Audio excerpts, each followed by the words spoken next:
Pour moi, Ma Santé 2022, c'est le virage numérique des établissements de santé. Sur la Ma Santé 2022, je suis ravi en fait de la démarche qui est entamée et du parcours qui est pris, et puis des actions qui sont en cours qui révolutionnent un petit peu notre secteur. Un grand programme très ambitieux et dont l'hôpital et le secteur de la santé avaient très besoin. Enfin une mise en place, je l'espère, de référentiels permettant une interconnexion de nos applicatifs et de nos données. Il faut vraiment que les établissements de santé se l'approprient. Il faut avoir les budgets et les aides pour réaliser le programme. Moi je trouve que les fondations qui ont été dressées dans Ma Santé 2022 sont très intéressantes.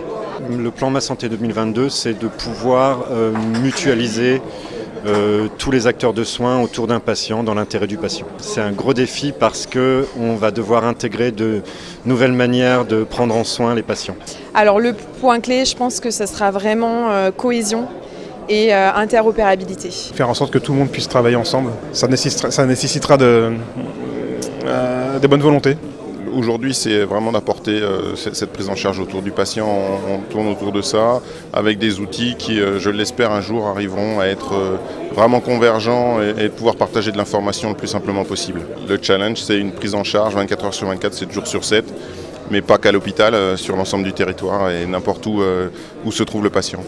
C'est un petit peu un dynamiteur des projets et c'est peut-être une des premières fois qu'on va vers quelque chose d'unifié, on se soucie de la standardisation, de l'extension, de la généralisation aux établissements.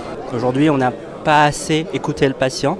Il faut toujours se mettre à la place du patient et c'est là qu'on trouvera les clés de la réussite pour que le patient se sente au mieux et dans sa prise en charge comme il le faut. C'est vraiment arriver à rassembler tous les acteurs, leur faire parler d'une même voix et je pense que ce sera le plus gros défi. Oui. C'est la réalisation enfin en France de l'e-santé, la mise en place quoi. Pour moi 2022 c'est ça. C'est enfin les premières bases de l'e-santé en France. Ça apporte en fait de l'eau au moulin à l'ensemble des innovations qui sont en train d'être mises en place par des acteurs comme Medcare Solutions et qui sont mises en place dans les GHT spécifiquement. Je ne pense pas que ce soit un gros challenge, il suffit d'une volonté, si tout le monde se parle, tout le monde s'entend. Pour moi, le plan clé, c'est la lutte contre la désertification, contre les déserts médicaux. Et en effet la gradation des recours aux soins. Vraisemblablement, ça va être une étape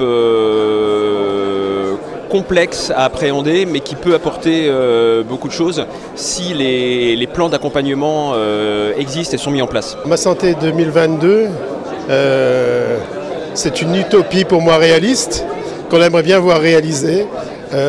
Enfin de travailler en commun, partager. C'est d'avoir des référentiels adaptés, d'avoir une interopérabilité entre les applications pour que les utilisateurs, le parcours soit fluide pour les utilisateurs et pour les patients. En tout cas, ce qui me concerne, c'est tout le volet numérique qui effectivement derrière ce plan Ma Santé 2022 et qui permet justement d'accélérer tout ce qu'on essaie de faire depuis des années.